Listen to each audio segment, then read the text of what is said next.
Welcome to discovery and YCL.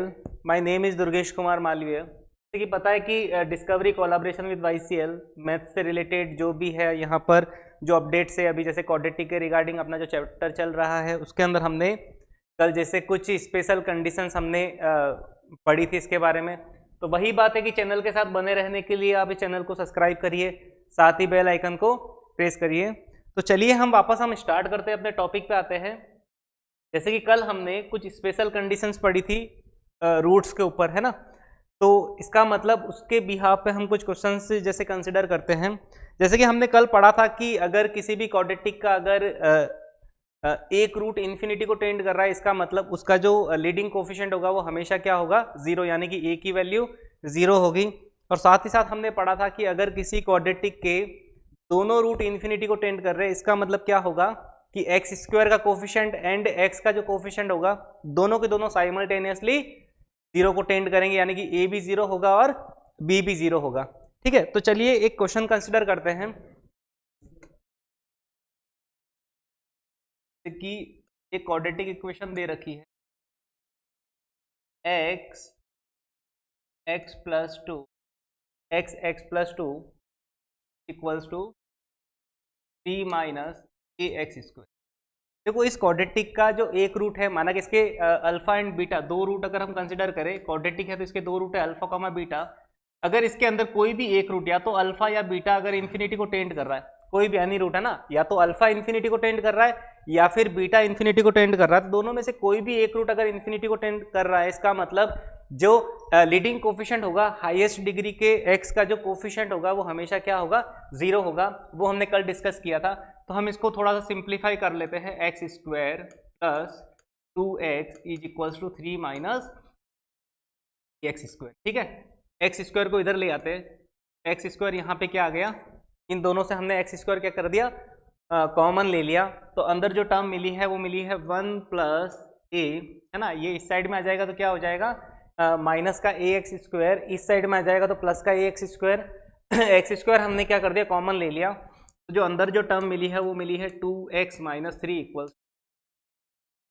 अब देखो इसके अंदर एक रूट इन्फिनिटी को टेंड कर रहा है, तो हमने कहा था कि लीडिंग कोफिशिएंट हमेशा जीरो होगा, यानी कि इसके अंदर बस कुछ भी नहीं करना। ये कंडीशन है कि 1 प्लस ए, ये वाली जो वैल्यू है वो जीरो हो जाएगी, यानी कि 1 plus a equals to zero, then a equals. इस तरीके से जब एक रूट इन्फिनिटी को टेंड कर रहा है तो कुछ ये कंडीशन होती है कि लीडिंग कोफिशिएंट को हमेशा क्या करना है, जीरो करना है। कल हमने ये थियरी डिस्कस की थी। सेकेंड हमने एक और चीज भी डिस्कस की थी कि नेक्स्ट जो अपना क्वेश्चन है, कोई भी एक क्वाड्रेटिक इक्वेशन दे रखी है x square minus d x upon ए एक्स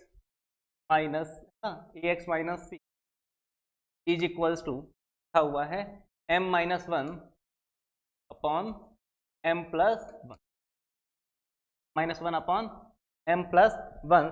ये क्वाड्रेटिक है। इसके अंदर क्या है, जो दोनों रूट है इस क्वाड्रेटिक के, माना कि दोनों रूट है वो मैग्नीट्यूड में तो सेम है बट अपोजिट साइन के है, यानी कि एक रूट अगर अल्फा है तो दूसरा रूट क्या है, माइनस अल्फा। यानी कि रूट्स जब equal in magnitude and opposite sign के होते हैं, तो कल हमने एक कंडीशन डिस्कस की थी कि उसके अंदर जो x का जो कोफिशिएंट होता है वो हमेशा क्या होता है, जीरो होता है। तो x का कोफिशिएंट देखो हम क्या करेंगे फाइनली इस क्वेश्चंस के अंदर, देखो रूट्स इक्वल इन मैग्नीट्यूड, इस क्वाड्रेटिक के जो दोनों रूट हैं वो मैग्नीट्यूड के अंदर सेम है ना, दोनों का मैग्नीट्यूड सेम है बट अपोजिट साइन के हैं। तो इसका मतलब क्या करेंगे, इसके अंदर क्रॉस मल्टीप्लिकेशन करके फाइनली जो क्वाड्रेटिक मिलेगी उसके अंदर जो x का कोफिशिएंट होगा वो हम क्या करेंगे, जीरो करेंगे। तो इसके देखो सॉल्यूशन के अंदर देखो वो चीज उस चीज पे ही फोकस करते हैं जिसको हमें क्या करना है, जीरो करना है। तो देखो हमें एक्स स्क्वायर के कोफिशिएंट से तो लेना देना नहीं है। जब यहां से यहां मैं क्रॉस मल्टीप्लिकेशन करूंगा यहां से यहां तक, तो देखो मुझे बस ओनली फॉर एक्स के कोफिशिएंट से लेना देना है। तो एक्स स्क्वायर इससे मल्टीप्लाई होगा, इससे कोई लेना देना नहीं है। जब ये एक्स इससे मल्टीप्लाई होगा यानी कि माइनस बी एक्स इससे मल्टीप्लाई होगा m प्लस 1 से, ये अपने काम की चीज है। फिर इक्वल्स टू इसी तरीके से m माइनस 1 इस पूरे ब्रैकेट से मल्टीप्लाई होगा, तो सबसे पहले m माइनस 1 इस ax से मल्टीप्लाई होगा, तो m माइनस 1 इंटू ए एक्स। ठीक है, फिर वापस इससे कांस्टेंट से मल्टीप्लाई होगा, इससे कोई भी लेना देना नहीं है, यानी कि हमें इस टर्म को क्या करना फाइनली 0। तो अगर मैं इसके अंदर x कॉमन ले लूँ तो यहाँ पर जो मिलेगा, जो टर्म मिलेगी अपने पास, वो क्या हो जाएगी, माइनस का बी एम फिर माइनस का b is equals to M A minus A, है ना। इस तरीके से मैं यहीं ले आता हूँ पूरे कंप्लीट टर्म को, एक साइड में ले आता हूँ, ठीक है। देखो मैंने क्या किया, इसके अंदर इस कंप्लीट टर्म को मैं इस साइड में ले आया, साथ ही साथ x क्या कर दिया मैंने, कॉमन भी ले लिया। तो जैसे ही मैंने x कॉमन लिया तो यहाँ पर मिला minus b m minus b, और सोचो यहाँ से x जब कॉमन लिया तो माइनस ए, ये वाली टर्म इस साइड में आ जाएगी, यानी कि यहाँ पर साथ ही साथ यहाँ पे ब्रैकेट के अंदर ही मैं कंसिडर कर लेता हूँ, मैंने साथ ही साथ कॉमन भी ले लिया और यहाँ पे लिख दिया मैंने माइनस का एम ए, और ये माइनस है तो यहाँ आ जाके प्लस ए बन जाए, और इक्वल्स टू हमें क्या करना है, ये जो x का कोफिशिएंट है इस कंप्लीट टर्म को इक्वल्स टू करना है टेंडिंग्स टू। सोचो अगर ये वाली टर्म अगर हमें 0 मिल गई तो इसका मतलब फाइनली हमें करना क्या था, इसके अंदर m की वैल्यू ढूंढनी थी, है ना, कि अगर इस क्वाड्रेटिक के दोनों रूट अगर आपस में मैग्नीट्यूड में सेम और अपोजिट साइन के अंदर होते हैं तो m को हमें क्या करना था, फाइंड करना था। तो इसका मतलब फाइनली क्या होगा, ये वाली सारी टर्म क्या हो जाएगी, 0 हो जाएगी, यानी कि minus b m minus b minus m a plus a equals to क्या हो गया, 0, यानी कि x का जो कोफिशिएंट था वो फाइनली मैंने क्या कर दिया, 0 कर दिया। तो सोचो अगर ये वाली टर्म 0 हो गई तो अब हमें क्या करना है, m ढूंढना है। तो मैं क्या कर देता हूँ, a माइनस बी, इन दोनों को तो मैं इस साइड में रखता हूँ, यानी कि a माइनस बी, इस वाली टर्म को तो मैंने इधर ही रखा, और क्या हुआ, माइनस का बी एम उधर जाएगा तो प्लस का बी एम, और प्लस यहाँ पर माइनस का ए एम है उधर जाएगा तो प्लस का ए एम हो जाएगा। तो यानी कि यहाँ पर मैं अगर m कॉमन लूंगा तो जो अंदर टर्म मिलेगी वो कुछ प्लस बी जैसी मिलेगी, यानी m की जो वैल्यू मिली है वो मिली है minus b upon A plus.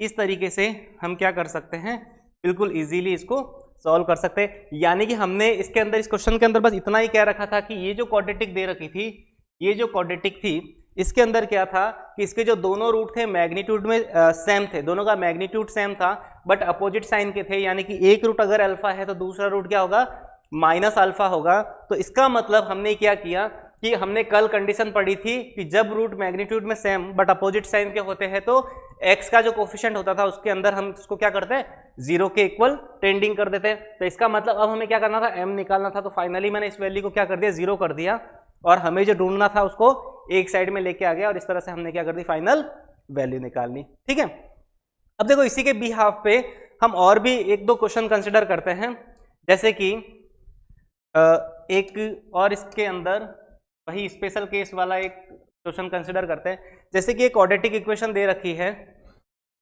Quadratic equation x square minus A x square minus A X plus A square minus 4a। तो देखो एक क्वाड्रेटिक दे रखी है, अब इसके अंदर हमें क्या करना है, a की वैल्यू निकालनी है ना। हमें क्या करना है, इसके अंदर a की वैल्यू निकालनी है।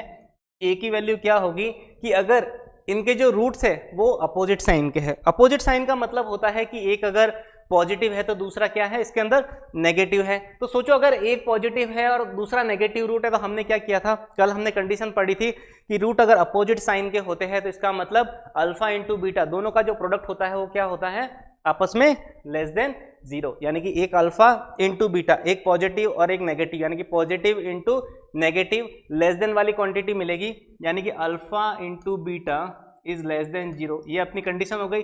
और रूट्स का जो प्रोडक्ट होता है वो बेसिकली c अपॉन ए के इक्वल होता है, यानी कि c अपॉन ए की जो वैल्यू है वो क्या है, लेस देन। तो अपने पास कंडीशन मिल गई, इसका मतलब ए स्क्वायर माइनस 4a, ये हो गया c अपॉन ए, एक्स स्क्वायर का कोफिशिएंट कितना 1, this quantity tendings to less than 0। अब देखो इसको सॉल्व करते हैं, तो a कॉमन ले लिया हमने, तो a माइनस 4 ये की ये क्वांटिटी हमें मिली है लेस देन 0।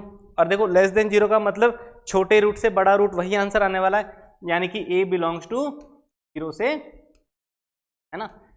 नंबर लाइन से भी कर सकते हो, नंबर लाइन हमने ड्रॉ कर दी और हमने इसके ऊपर दोनों रूट लगा दिए 0 और 4, और प्लस माइनस प्लस। हमें लेस देन वाला आंसर देना है तो लेस देन वाला आंसर छोटे रूट से बड़ा रूट आया करता है हमेशा। अगर यहाँ पे ग्रेटर देन 0 होता तो ग्रेटर देन के अंदर हमें क्या मिलता, माइनस इन्फिनिटी से छोटा रूट यूनियन बड़े रूट से इन्फिनिटी। तो इस तरीके से छोटे रूट और बड़े रूट वाला जो कॉन्सेप्ट होता है लेस देन के अंदर छोटे वाला कॉन्सेप्ट और बाकी ग्रेटर देन के अंदर आउटर साइड वाली हम इसके अंदर क्या करते हैं, वैल्यू कुछ कंसिडर करते हैं। ठीक है, नेक्स्ट हम इसके अंदर एक क्वेश्चन कंसिडर करते हैं। देखो एक चीज हम इसके अंदर नोट के अंदर हम एक और चीज ऐड करते हैं, बहुत बार आईआईटी में क्वेश्चन आ भी चुका है कि आइडेंटिटी, है ना। देखो quadratic equation is a identity. देखो एक क्वाड्रेटिक इक्वेशन बहुत ही इंटरेस्टिंग टॉपिक है। एक क्वाड्रेटिक इक्वेशन आइडेंटिटी कब बनती है? देखो किसी भी क्वाड्रेटिक इक्वेशन के बारे में हम आज तक हमने सुना है कि एक क्वाड्रेटिक इक्वेशन के अंदर, यानी कि देखो इन जनरल अगर मैं किसी पॉलिनोमियल की मैं बात करूं, जैसे second degree, third degree, fourth degree, है ना, इसी तरह से क्वाड्रेटिक, क्यूबिक, बाई क्वाड्रेटिक अगर मैं बात करूं तो जितनी एक्स की पावर होती है उतने ही उसके रूट्स रहा करते हैं। ये चीज हमने पढ़ी है कि अगर क्वाड्रेटिक है तो उसको सॉल्व करोगे तो दो रूट्स इसके मिलने ही मिलने हैं। इसका मतलब देखो किसी भी क्वाड्रेटिक के वन और मोर रूट, यानी कि दो और दो से ज्यादा रूट मिलते हैं, इसका मतलब वो क्वाड्रेटिक इक्वेशन एक आइडेंटिटी बन जाती है। यानी कि अगर किसी क्वाड्रेटिक के ऐसे कह रखा है कि ये क्वाड्रेटिक इक्वेशन है जिसके 3 रूट है, इसका मतलब वो क्वाड्रेटिक इक्वेशन क्या बन गई थी, एक आइडेंटिटी बन गई थी। इसका मतलब देखो आइडेंटिटी का बस इतना सा मीनिंग है कि एक क्वाड्रेटिक इक्वेशन के जब 2 से ज्यादा रूट होते हैं, इसका मतलब वो क्वाड्रेटिक इक्वेशन एक आइडेंटिटी बन जाती है। और आइडेंटिटी के केस में ax square plus bx plus c equals to 0। देखो इस क्वाड्रेटिक के बहुत सारे रूट है ना, अल्फा, बीटा, गामा, इस तरह से इस क्वाड्रेटिक इक्वेशन के 2 से ज्यादा रूट है। इसका मतलब अब ये जो क्वाड्रेटिक इक्वेशन है वो क्वाड्रेटिक इक्वेशन ना रह के एक आइडेंटिटी बन गई है। और जब ये एक आइडेंटिटी बन गई है तो इसका मतलब इन केस ऑफ आइडेंटिटी इसके अंदर क्या होता है, ए बी सी सारे के सारे जो कोफिशिएंट होते हैं वो साइमल्टेनियसली क्या होते हैं, जो होते हैं। यानी कि ए की वैल्यू भी 0, बी की वैल्यू भी 0 और सी की वैल्यू भी 0, यानी कि A equals to B equals to C equals to 0। इसका मतलब देखो अगर मैं इसको ऐसे लिखूं 0x square plus 0x plus 0, देखो इसके अंदर x और x की कुछ भी वैल्यू रखो, जितनी भी वैल्यू रखोगे हर केस में ये क्या करेगी, ये आइडेंटिटी सेटिस्फाई होगी। इसका मतलब जब भी किसी भी क्वाड्रेटिक के 2 से ज्यादा रूट्स की अगर बात होती है तो इसका मतलब वो क्वाड्रेटिक इक्वेशन एक आइडेंटिटी बन जाती है। तो बस हमें क्या करना है, एक्स स्क्वायर का कोफिशिएंट, एक्स का कोफिशिएंट एंड कांस्टेंट टर्म को, तीनों को साइमल्टेनियसली हमें क्या करना होता है, 0 करना होता है। चलिए इसके बिहाफ पे हम एक और क्वेश्चन इसके अंदर कंसिडर करते हैं। जैसे कि हम एक क्वेश्चन लेते हैं, अ क्वाड्रेटिक इक्वेशन। देखो एक क्वाड्रेटिक इक्वेशन है p plus 2 into p minus 1 x square plus p minus 1 to 2p plus 1 x plus p square minus 1 equals to 0 is a identity. देखो आइडेंटिटी भी लिख सकते हैं या फिर इनडायरेक्टली कह सकते हैं कि a quadratic equation having more than 2 roots, है ना। इस क्वाड्रेटिक के 2 से ज्यादा रूट है तो इनडायरेक्टली हमें समझना है कि अगर किसी क्वाड्रेटिक के 2 से ज्यादा रूट है इसका मतलब वो क्या है, एक आइडेंटिटी है। तो अगर आइडेंटिटी है तो हमें क्या करना है, पी की वैल्यू बतानी है। क्या करनी है, हमें की वैल्यू बतानी है। देखो पी की वैल्यू बताने के लिए हमें साइमल्टेनियसली क्या क्या करना पड़ेगा, हर एक जितने भी कोफिशिएंट दे रखे हैं सबको क्या कर दो, इंडिविजुअल क्या कर दो, 0 कर दो। सोचो अगर मैंने इसको 0 किया तो पी की वैल्यू क्या मिल गई हमें, -2 एंड 1। देखो p plus 2 and p minus 1 को 0 किया तो p की वैल्यू यहाँ से -2 और यहाँ से कितनी मिली है, 1 मिली है। सेम थिंग अगर यहाँ पर भी अगर हम बात करें तो p की वैल्यू यहाँ पर भी मिलने वाली है आज 1 and -1/2। Same thing p square, तो इसका मतलब यहाँ पर भी p की वैल्यू कुछ +1 एंड यहाँ पर भी वैल्यू कुछ -1, है ना। p स्क्वायर -1 इक्वल्स टू 0 करोगे तो p इक्वल्स टू ±√1 यानी कि +-1 जैसी कुछ वैल्यू मिलेगी। अब देखो इसके अंदर क्या होने वाला है, p की वैल्यू देखो हमने कहा कि साइमल्टेनियसली तीनों के तीनों कोफिशिएंट 0 होने चाहिए, यानी कि a भी 0 होना चाहिए, b भी 0। ये हम a के लिए कह रहे हैं ना, a 0, ये b 0 और ये हम बात करें किसके लिए, c 0 के लिए। तो यानी कि तीनों के तीनों चीजें साइमल्टेनियसली 0 होनी चाहिए। ये तभी हो सकती है जब साइमल्टेनियसली a की वैल्यू है ना, पी की वैल्यू क्या हो जाए 1 हो जाए। इसका मतलब फाइनल जो अपना आंसर आ गया, answer p equals to final answer. Final answer का बस इतना सा मीनिंग है कि साइमल्टेनियसली जिसकी हम बात कर रहे हैं वो चीज़ें एक साथ जीरो होनी चाहिए, तो एक साथ जीरो हमें इसी केस में मिल रही है, इसीलिए पी की जो फाइनल वैल्यू आ गई है वो कितनी आ गई है 1 आ गई है। चलिए नेक्स्ट हम क्वेश्चन इसके अंदर कंसिडर करते हैं। एक और हम क्वेश्चन इसके अंदर कंसिडर करते हैं कि देखो हम क्या करते हैं, एक पैराबोला कंसिडर करते हैं और उस पैराबोला के अंदर डिफरेंट डिफरेंट केसेस हम कंसिडर करेंगे और फिर देखेंगे कि कौन सा ट्रू है एंड कौन सा फॉल्स है। जैसे कि एक इस तरीके से, क्योंकि इस तरीके के क्वेश्चन भी बना करते हैं तो मैं वही एक क्वेश्चन कंसिडर कर रहा हूँ। ये क्वेश्चन है जिसके अंदर इस तरीके से दे रखा है, एक पैराबोला बना हुआ ऐसा है ना तरीके से, और इसके वर्टेक्स यहाँ पर है, ठीक है, यहाँ पर ये कट कर रहा है दो जगह, यानी कि ये अल्फा है और ये बीटा है, और यहाँ पर ये कुछ वाई एक्सिस पे कुछ इंटरसेप्ट कट कर रहा है ना। सेम गोज बिल्कुल इसी तरीके से एक पैराबोला दे रखा है, यानी कि इसकी अगर मैं इक्वेशन मानूँ y इज इक्वल्स टू थोड़ी देर के लिए A x square plus B X plus C. अब देखो इसके अंदर y एक्सिस पे क्या होगा x, यानी कि हाँ y एक्सिस पर जो x होता है वो हमेशा 0 होता है, यानी कि इसके जो कोऑर्डिनेट हो गए वो 0, ये क्वेश्चन में दे रखा है, ये अपना क्वेश्चन है, क्वेश्चन के अंदर ये चीज दे रखी है। अब हमें जो कमेंट करनी है वो सारी चीजें मैं यहाँ पे लिख देता हूँ। देखो क्वेश्चन में जो दे रखा है फर्स्ट चीज दे रखी है, अब हमें क्या करना है इसके अंदर ट्रू फॉल्स बताना कि कौन कौन सी चीजें ट्रू है। तो सबसे पहला जो दे रखा है a ग्रेटर देन 0, सेकेंड जो हमें दे रखा है वो दे रखा है c ग्रेटर देन 0, फिर थर्ड जो दे रखा है डिस्क्रिमिनेंट वो भी greater than 0, first second third. Fourth जो दे रखा है वो दे रखा है minus b by a greater than 0, फिर फिफ्थ जो हमें दे रखा है वो कुछ इस तरीके से c upon a greater than 0, फिर b ग्रेटर देन 0, ठीक है, 1 2 3 4 5 6, और एक 7 जो कंडीशन दे रखी है वो दे रखी है माइनस डी बाई 4a की दे रखा है कुछ ग्रेटर देन। अब देखो ये इतने सारे क्वेश्चंस बन सकते हैं इसके अंदर एक पैराबोला के अंदर। तो जब एक क्वाड्रेटिक का कर्व दे रखा है ना, कोई भी क्वाड्रेटिक एक्सप्रेशन का कर्व दे रखा है, इसके बिहाफ पे हमें सारे क्वेश्चनों के आंसर देने। तो देखो सबसे पहले हम एक एक के आंसर देते। देखो सबसे पहले हम लीडिंग कोफिशिएंट की बात करें तो पैराबोला देखो माउथ फेसिंग डाउनवर्ड है, तो जब भी पैराबोला माउथ फेसिंग डाउनवर्ड होता है उस केस में हमें बिल्कुल उसके लीडिंग कोफिशिएंट पर कमेंट कर सकते हैं कि हमने बताया था कि जब किसी भी क्वाड्रेटिक एक्सप्रेशन में लीडिंग कोफिशिएंट ग्रेटर देन 0 होता है तो पैराबोला माउथ फेसिंग अपवर्ड होता है, और अगर लीडिंग कोफिशिएंट नेगेटिव होता है तो पैराबोला माउथ फेसिंग डाउनवर्ड। तो डाउनवर्ड के केस में नेगेटिव होना चाहिए, इसका मतलब फर्स्ट स्टेटमेंट इज रॉन्ग, जो फर्स्ट लिखा हुआ है वो गलत है। सेकंड देखो, सेकंड हम छोटे छोटे पे बात करते हैं सी। देखो सी का मतलब क्या हो गया, ये वाला कांस्टेंट टर्म। तो देखो सी इसके अंदर हमें पता चल रहा है कि वाई एक्सिस की पॉजिटिव डायरेक्शन पर ये सी यूनिट का इंटरसेप्ट कट हो रहा है, तो इसका मतलब सी यूनिट का इंटरसेप्ट कट हो रहा है, इसका मतलब इस केस में सी की जो वैल्यू होगी वो हमेशा क्या होगी पॉजिटिव, बिल्कुल करेक्ट आंसर है। डिस्क्रिमिनेंट पर देखो क्या कमेंट करोगे, देखो रूट्स हमेशा, देखो ये जो पैराबोला है वो एक्स एक्सिस को दो डिफरेंट पॉइंट पर कट कर रहा है, इसका मतलब रूट्स एक्स एक्सिस को, जो कर्व एक्स एक्सिस को जितनी बार कट करता है उतने उसके रियल रूट्स रहा करते हैं। इसका मतलब इस क्वाड्रेटिक के दो रियल रूट्स है और दोनों के दोनों आपस में क्या है डिफरेंट है, यानी अल्फा और बीटा आपस में डिफरेंट है, तो इसका मतलब इसका डिस्क्रिमिनेंट हमेशा ग्रेटर देन 0 रहा होगा। चलिए माइनस बी अपॉन ए, देखो माइनस बी अपॉन ए पे कमेंट करने से पहले हम क्या करते थे, बी पर कमेंट करते हैं। देखो बी पर क्या कमेंट करोगे, देखो हमें पता है कि इस क्वाड्रेटिक का जो कर्व है इसके वर्टेक्स के कोऑर्डिनेट हमें पता है कि वर्टेक्स का जो एक्स कोऑर्डिनेट होता है, यानी कि इसके अंदर जो एक्स की जो वैल्यू होती है वो कुछ माइनस बी अपॉन क्या होती है 2, क्या होती है माइनस बी अपॉन 2a, यानी कि इसके अंदर माइनस बी अपॉन 2a हमेशा क्या रहने वाला है, पॉजिटिव रहने वाला है, क्योंकि ये एक्स एक्सिस की पॉजिटिव डायरेक्शन के अंदर है, यानी कि minus b upon t always positive. और हमें दे रखा है कि इसके अंदर जो a है वो क्या है ग्रेटर देन 0। बट देखो हमारे अंदर ये जो पैराबोला बन रहा है, इस पैराबोला के अंदर अगर हम बात करें तो इसके अंदर जो लीडिंग कोफिशिएंट है a वो क्या है लेस देन 0।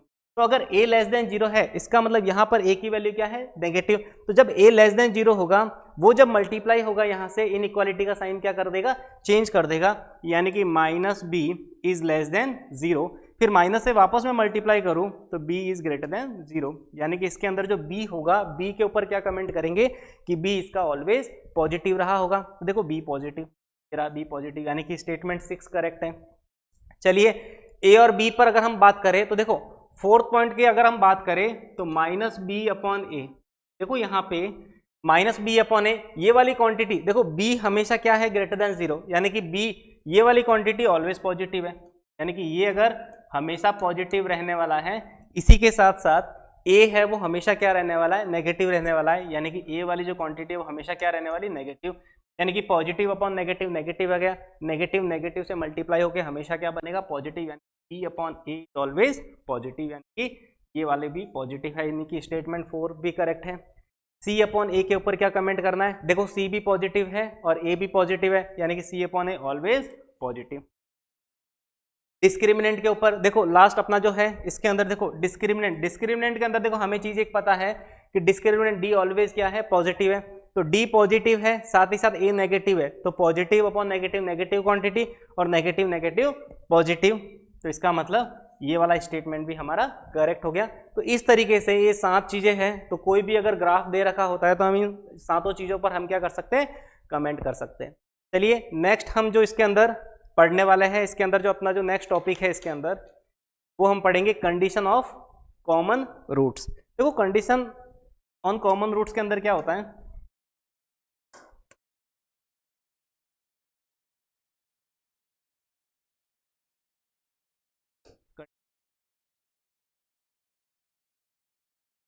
कॉमन रूट, तो कंडीशन ऑन कॉमन रूट्स के अंदर अब हमें कोई भी 2 क्वाड्रेटिक दे रखी होगी और उसके अंदर कहा गया होगा, इस तरह से कमेंट किया होगा कि दोनों के अंदर कोई एक कॉमन रूट है, इस तरह की चीजें इसके अंदर कंसिडर की जाती है। तो देखो सबसे पहले हम इसके अंदर 2 केस कंसिडर करते हैं, if one root is common. देखो फर्स्ट हमने केस कंसिडर किया है कि अगर कोई भी 2 क्वाड्रेटिक दे रखी होती है तो अगर इन दोनों क्वाड्रेटिक के अंदर अगर एक कॉमन रूट है तो 1 कॉमन रूट की क्या कंडीशन होती है, तो देखो 1 कॉमन रूट की जो कंडीशन होती है मैं तो यही बताऊंगा कि सबसे पहले क्या कर दो, जो दोनों क्वाड्रेटिक दे रखी होती है उन दोनों को आपस में क्या कर दो, सॉल्व कर दो, और इस तरीके से फाइनली हमें क्या कर देते, एक्स की वैल्यू ढूंढ लेते। तो मैं एक क्वेश्चन के बिहाफ से ही बताता हूँ कि इसके अंदर मैं एक क्वेश्चन कंसिडर करता हूँ कि 1 रूट इज कॉमन। देखो अपने पास जो क्वेश्चन है इसके अंदर, if 1 root is common in between the equation x square plus 2x plus 3k equals to 0, ये इक्वेशन फर्स्ट हो गई, x square plus 2x plus 3k equals to 0, and second equation है 2x square plus 3x plus 5k equals to 0, ये equation अपने पास 2 रखी है ना, second दे रखी है। तो अब हमें क्या करना है, k की वैल्यू निकालनी है। देखो क्वेश्चन बहुत ही इजी है, 2 क्वाड्रेटिक दे रखी है और दोनों के अंदर क्या क्या रखा है कि इसके अंदर एक रूट क्या है, कॉमन है। तो माना कि जो पहली वाली जो क्वाड्रेटिक है इसके अंदर इसके जो रूट है अल्फा और क्या मान लेते हैं, अल्फा और बीटा मान लेते हैं, और जो सेकेंड क्वाड्रेटिक दे रखी है उसके अंदर एक रूट कॉमन है, यानी कि अल्फा और गामा मान लेते हैं, यानी कि इन दोनों के अंदर एक रूट क्या है, कॉमन है। तो देखो हमें पता है कि इन दोनों के अंदर क्या है कि एक वेरिएबल k की वैल्यू दे रखी है, जो हमें क्या करना है, ढूंढना है, k की वैल्यू हमें क्या करना है, फाइंड करनी है, और इसने कह रखा है कि इन दोनों के अंदर क्या है, एक रूट कॉमन है। तो सोचो अगर दोनों क्वाड्रेटिक के अंदर अगर वेरिएबल नहीं होता, गलती से अगर ऐसा ही क्वाड्रेटिक होती है x square plus 2x plus something कोई नंबर, तो बिल्कुल हम उसके दोनों रूट्स निकाल लेते और दोनों रूट्स निकाल के हम चेक कर देते थे कि क्या पता पहला जो रूट है वो कॉमन रहा हो, तो इसका मतलब वो दूसरी इक्वेशन को सेटिस्फाई करेगा, क्या पता दूसरा रूट कॉमन रहा हो वो इस इक्वेशन को क्या करेगा, सेटिस्फाई करेगा। तो इस तरह से हम क्या करते हैं, वैल्यू रख के हम क्या कर सकते हैं, इसके अंदर चेक कर सकते हैं। तो इसका मतलब अगर वेरिएबल है तो वही काम हम करने वाले, जैसे 10th क्लास में हम करते हैं कि क्या करेंगे, हम इन दोनों इक्वेशनों को सब्ट्रैक्ट करेंगे और सब्ट्रैक्ट करके x की वैल्यू निकालेंगे, और हमें पता है कि x की वैल्यू इन दोनों के अंदर कॉमन रूट होगा, इसका मतलब वो क्या करेगा, इस इक्वेशन को सेटिस्फाई करेगा। तो चलिए देखो सॉल्व करते हैं इसको। देखो सबसे पहले माना कि दोनों के अंदर अल्फा कॉमन रूट है, तो इसका मतलब ये दोनों इक्वेशनों को क्या करेगा, सेटिस्फाई करेगा, क्योंकि अल्फा इक्वेशन फर्स्ट का भी रूट है एंड अल्फा इक्वेशन सेकंड का भी रूट है, इसका मतलब दोनों इक्वेशनों को सेटिस्फाई करेगा। तो इसको मतलब अल्फा मैंने फर्स्ट इक्वेशन में रखा, alpha square plus 2 alpha plus 3k equals to 0, and second equation 2 alpha square plus 3 alpha plus 5k equals to.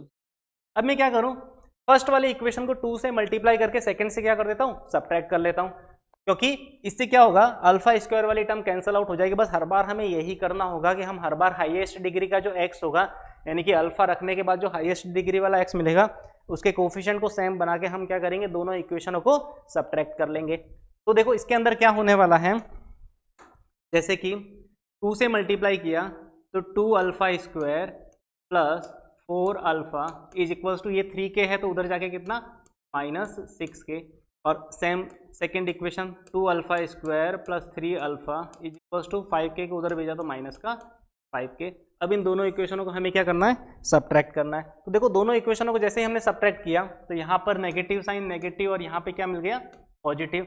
ये दोनों आपस में क्या हो गए, कैंसल आउट हो गए। तो यानी कि 4 अल्फा अपॉन 3 अल्फा, यानी कि यहाँ पर जो वैल्यू मिली अल्फा इज इक्वल्स टू क्या मिल गया, प्लस और माइनस का 6k, यानी माइनस का अल्फा की वैल्यू क्या मिली है, माइनस का k। तो देखो दोनों रूट कॉमन है तो हमें k की वैल्यू ढूंढनी है। इसका मतलब अल्फा इन दोनों इक्वेशनों के अंदर कॉमन रूट है, यानी कि अल्फा या तो इक्वेशन 1 को सेटिस्फाई करेगा या इक्वेशन सेकेंड को सेटिस्फाई करेगा। तो इसका मतलब क्या करेंगे, इस अल्फा की वैल्यू को हम क्या करेंगे, किसी भी एक इक्वेशन में पुटअप कर देते हैं। तो फर्स्ट इक्वेशन के अंदर मैं क्या कर देता हूँ, इस अल्फा की वैल्यू रख देता हूँ। तो फ्रॉम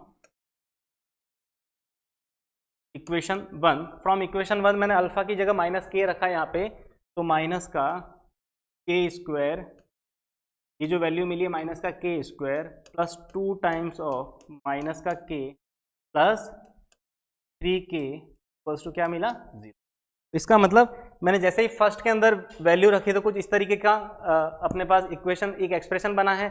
तो इसका मतलब को सॉल्व करेंगे तो k square minus 2k plus 3k equals to क्या मिला, 0, यानी कि k स्क्वायर और माइनस का 2k प्लस का 3k, यानी कि प्लस k इक्वल्स टू क्या मिला, 0। k कॉमन ले लेते हैं और मिला इसके अंदर k प्लस 1 इक्वल्स टू 0, यानी कि या तो k की वैल्यू 0 मिल गई या फिर k की वैल्यू क्या मिल गई, -1। इस तरीके से k की वैल्यू 0 और -1 होगी, उस केस में इसके अंदर जो 1 रूट मिलेगा वो क्या मिल जाएगा, कॉमन मिल जाएगा। तो इस तरीके से कॉमन रूट वाली जो कंडीशन है हम निकाल सकते हैं। बस तरीका वही है कि हमें इक्वेशन सॉल्व करना आना चाहिए। देखो एक कंडीशन है कि दोनों रूट अगर सेम है, अगर दोनों ही रूट क्या है, कॉमन है, तो देखो दोनों रूट कॉमन, जो दूसरा केस है उसके अंदर हम एक क्वेश्चन कंसिडर करते हैं कि find the value of p and q। Next जो अपना जो क्वेश्चन है, find p and q if equation having, जो इक्वेशन है px square plus 5x plus 2 equals to 0। Equation first and जो इक्वेशन सेकंड दे रखी है 3x square plus 10x plus q equal, ये इक्वेशन सेकंड। देखो इक्वेशन फर्स्ट है ना, find p and q if equation first and second having both root are common. के अंदर क्या है कि जो बोथ रूट्स हैं आर, देखो इन दोनों इक्वेशन के अंदर जो दोनों रूट है वो आपस में क्या है, कॉमन है। यानी कि पहली इक्वेशन के माना कि रूट है अल्फा और बीटा, सेम रूट है वो दूसरी इक्वेशन के अंदर बन रहे। तो देखो हमने एक 10th क्लास के अंदर जो कॉन्सेप्ट पढ़ा था कि अगर लाइनें पैरेलल होती थी, पैरेलल के अंदर देखो सेम सिचुएशन बनती थी। इसका मतलब उस केस में क्या होता था कि हम जो कंडीशन लगाते थे वो क्या लगाते थे कि जो भी कोफिशिएंट होते थे उसका हम रेशियो क्या कर देते थे, सेम कर देते थे। तो अगर देखो अपना जो सेकंड इसके अंदर कॉमन रूट के अंदर जो टाइप है, फर्स्ट हमने पढ़ा कि अगर 1 रूट इज कॉमन, तो सेकंड अपना जो टाइप है कि अगर दोनों ही रूट कॉमन होते हैं उस केस के अंदर हमें क्या करना है कि जो कोफिशिएंट दे रखे होते हैं उसका बस रेशियो सेम कर दो। यानी कि यहाँ पर ये जो एक्स स्क्वायर का coefficient p/3 is equals to x का कोफिशिएंट कितना, साइन के साथ दोनों प्लस का 5 और प्लस का 10, यानी कि 5/10 इज इक्वल्स टू क्या है, कांस्टेंट टर्म प्लस का 2 और प्लस का q, यानी कि 2/। बस अगर दोनों रूट कॉमन होते हैं तो इसका मतलब हमें कंडीशन लगानी है इस तरीके से, एक्स स्क्वायर का कोफिशिएंट का ratio is equals to x का coefficient is equals to constant term का जो रेशियो होगा वो हमेशा क्या होगा, आपस में इक्वल होगा। अब फाइनली हमें क्या करना था, p एंड q की वैल्यू निकालनी थी। तो देखो p की वैल्यू इन दोनों को अगर हम क्या कर दें, इक्वल कर दें, तो इसका मतलब जो मिलने वाला है हमें p/3 इज इक्वल्स टू 1/2। तो इसका मतलब इससे जो p की वैल्यू मिली है वो कुछ मिल जाएगी क्रॉस मल्टीप्लिकेशन करने पर 3/2, है ना। मैंने क्या कर दिया, 3 को ऊपर भेज दिया तो p की वैल्यू कितनी मिल गई, 3/2। इसी तरह से अगर हमें q ढूंढना है तो अब हम क्या करेंगे, इन दोनों को कंपेयर कर लेते हैं। इसका मतलब 1/2 इज इक्वल्स टू कितना लिखा हुआ है, 2/q। का मतलब आफ्टर क्रॉस मल्टीप्लिकेशन अगर मैं q को इस तरह से क्रॉस मल्टीप्लाई करूँ तो जो q की वैल्यू जो मिलने वाली है वो कुछ का मतलब इस तरीके से हम क्या कर सकते हैं, p और q निकाल सकते हैं अगर इसके अंदर जो दोनों रूट्स है वो क्या है, कॉमन है। चलिए इसके अंदर एक और हम JEE की हम प्रॉब्लम कंसिडर करते हैं। देखो एक चीज समझो, इसके अंदर माना कि दो क्वाड्रेटिक, देखो IIT में क्वेश्चन आ चुका है कि दो क्वाड्रेटिक इक्वेशन दे रखी है और ऐसा कह रखा है कि दोनों क्वाड्रेटिक इक्वेशन के अंदर एक रूट कॉमन है। जैसे कि मैं एक एग्जांपल जैसे कंसिडर करता हूं, अपने पास एक क्वाड्रेटिक है x² माइनस 4x प्लस 5। ये क्वाड्रेटिक इक्वेशन क्या है, x² plus 4x plus 5 equals to 0।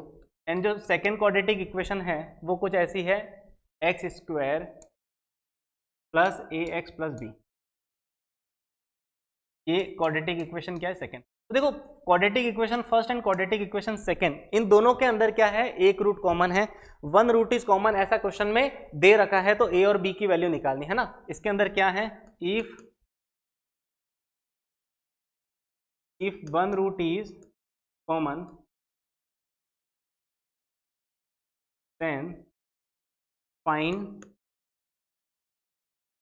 a and b। देखो इसके अंदर अगर एक रूट कॉमन है तो अब हमें क्या करना है, इसके अंदर a और b की वैल्यू निकालनी है। तो देखो पहली अगर देखो मैंने यही बताया था कि अगर किसी भी एक क्वाड्रेटिक इक्वेशन को अगर सॉल्व करके दोनों रूट निकाल दो तो दोनों रूट को क्या कर दो, इक्वेशन सेकंड में रख के दो इक्वेशन फॉर्म होगी। इससे क्या कर सकते हैं, हम a और b की वैल्यू निकाल सकते हैं। ये बहुत ही ईजी तरीका है कि अगर वन रूट कॉमन है और एक क्वाड्रेटिक इक्वेशन के दोनों रूट अगर तुम आराम से निकाल सकते हो तो बिल्कुल ईजी तरीका हो जाता है, हमें इक्वेशन सॉल्व करने की जरूरत भी नहीं पड़ती।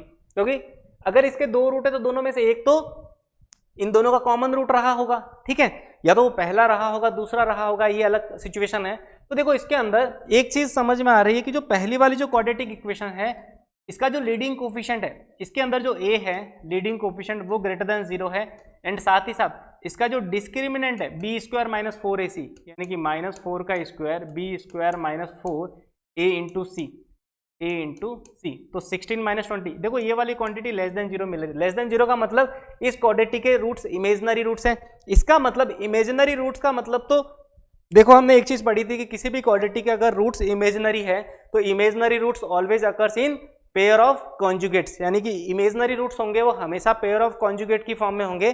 तो पेयर ऑफ कॉन्जुगेट का मतलब हो गया कि इसने इनडायरेक्टली कह दिया है कि इन दोनों के अंदर क्या है, दोनों के दोनों रूट कॉमन है। क्योंकि अगर एक रूट अगर इमेजिनरी है तो बिल्कुल दूसरा उसका कॉम्प्लेक्स कॉन्जुगेट रहा होगा। इसका मतलब इसने इनडायरेक्टली बताया कि दोनों ही रूट इसके अंदर क्या है, कॉमन है। तो सोचो दोनों ही रूट अगर इसके अंदर कॉमन रहे होंगे, दोनों ही रूट कॉम्प्लेक्स रूट है, इसका मतलब दोनों इक्वेशन क्या रही होगी, सेम रही होगी। तो इन दोनों को कंपेयर करो तो जो x का जो कोफिशिएंट रहा होगा a कितना रहा होगा, -4 रहा होगा। एंड साथ ही साथ b कितना रहा होगा, 5 रहा होगा। Direct answer. इस तरीके से अगर कॉम्प्लेक्स रूट मिलते हैं और ऐसे कह रखा है कि इसके अंदर एक रूट कॉमन है, तो अगर कॉम्प्लेक्स रूट है तो हमेशा complex roots pair of conjugate की फॉर्म में होते हैं। इसका मतलब उसने इनडायरेक्टली ऐसा कहा है कि इन दोनों इक्वेशनों के अंदर दोनों के दोनों रूट क्या है, कॉमन है। तो इस तरीके से इसको इजीली सॉल्व कर सकते हैं। चलिए देखो नेक्स्ट हम इसके अंदर एक और अपना जो क्वेश्चन इसके अंदर कंसिडर करते हैं कि दो क्वाड्रेटिक इक्वेशन दे रखी है। क्वेश्चन है इफ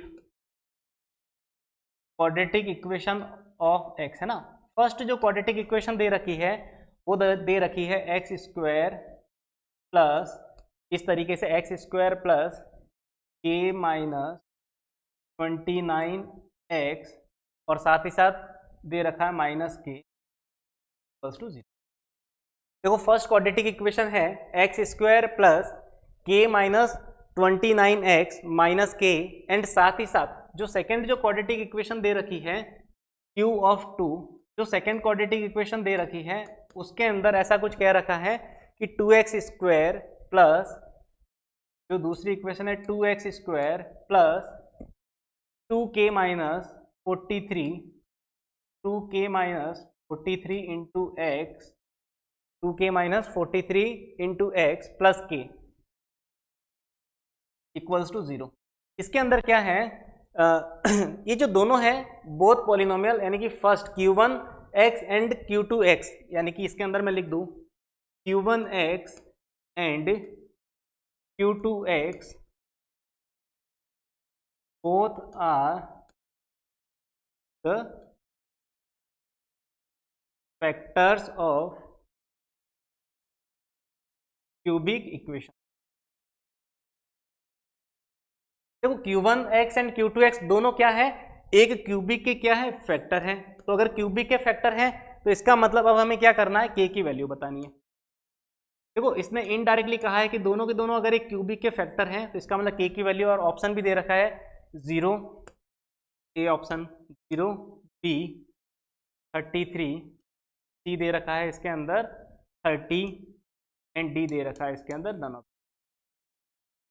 देखो एक चीज हमें समझ में आ रही है कि देखो Q1 एंड Q2 ये जो दोनों क्वाड्रेटिक है, देखो कॉन्सेप्ट क्या है इसके अंदर वो चीज हमें समझना है कि Q1x है एंड Q2x है, ये जो दोनों क्वाड्रेटिक है ये दोनों किसी एक क्यूबिक के फैक्टर है। तो सोचो एक क्यूबिक इक्वेशन कोई भी रही होगी, माना कि P ऑफ x कोई भी एक क्यूबिक इक्वेशन रही होगी,